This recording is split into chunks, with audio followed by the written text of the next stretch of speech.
In the word that I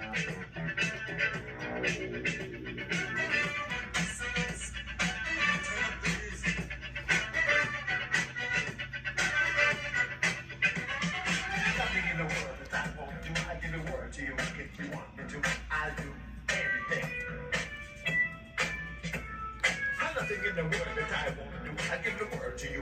want me to, I'll do anything. Welcome back to Enlighten Alignment. Don't forget to like, comment, share, subscribe, tell a friend and know a friend. I got plenty of fights. Y'all know how we do. We have the motivational video, and then I have a message of guidance for you all.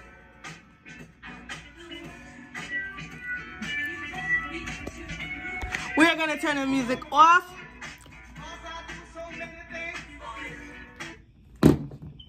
Thank you all for tuning in to Think About It Thursday's topic of discussion. Without further ado, today's topic of discussion, I wanted to talk about parent issues, okay?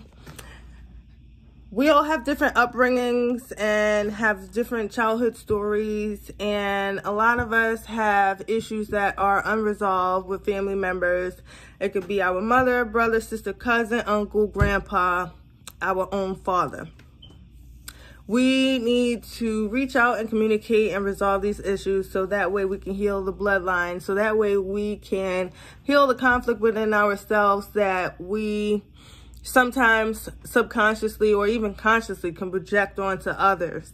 It's not fair for us to put those issues onto others, especially hurt that we experience upon others, because everybody is different and comes from different background and have a different story. With that being said, maybe somebody in our bloodline has wronged us in a horrible way, you know, or maybe they did something horrible to somebody else in the family, so we want to keep a distance, or, you know, whatever could have transpired, because there's many different stories out there, you know. I understand that things may have went down in our childhood as we were kids, and us being an adult, we feel like the parent needs to reach out. We feel like it's the parent's responsibility to make it right. And there is definitely truth behind that. At the same token, we have to take responsibility on our part. What efforts did we put in on our part to resolve the issue or to bring a sense of peace or resolution to, you know, the issues that are occurring within our family? Silence should not be an option, because silence doesn't resolve anything. Silence keeps things as they are.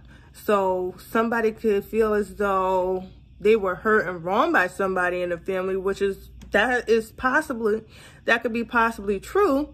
And you might want to keep your distance away from the person that hurt you, by not communicating or even leaving a window open for the person to communicate with you. Maybe they try to reach out in Messenger, or maybe they try to send an actual message, like a letter to you. Maybe they try to give you a phone call or something like that to let you know, like, hey, you know, I'm ready to resolve the issue. And maybe you're just not leaving room for that. You know, it's time for us to really work out our issues, because, you know, like I said, it's not fair for us to have been hurt as a child and carry that hurt still within us as an adult and hurt other adults, or, you know, just other individuals in our life, period. Because not even just adults, because it could be hurting our own kids, you know, and along that line. So we need to acknowledge the issues that we have. Maybe we didn't get enough affection. Maybe we wasn't told I love you, you know.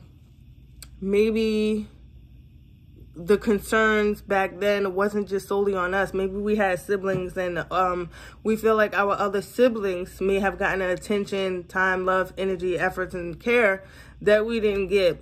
And so we acted out in ways to get that attention, time, energy, and efforts and stuff.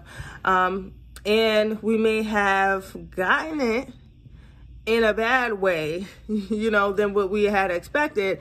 But when you're not getting any love, attention, or anything like that, you know, any attention is good attention. That could be what's, you know, the child could be thinking, which is not good.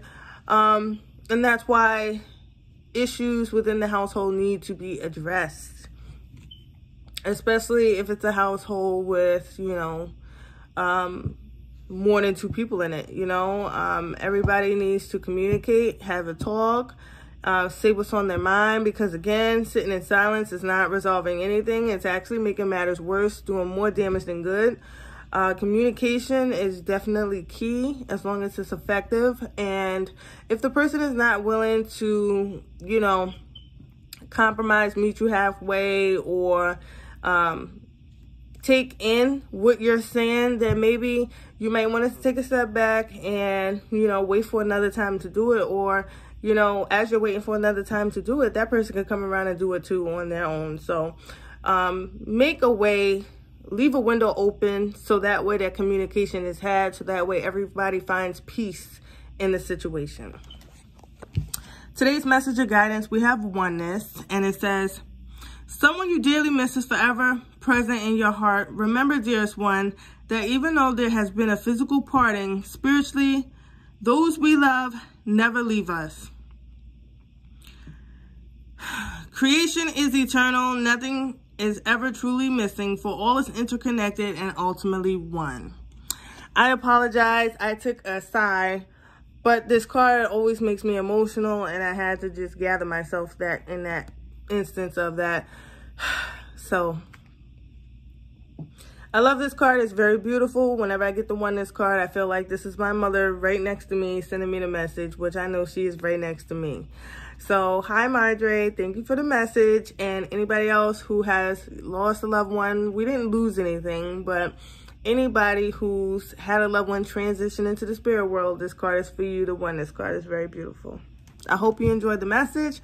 Hope you enjoyed today's topic of discussion. I'm going to leave all the information in the description box below, so you can click on the links to where you need to go for everything Enlighten Alignment.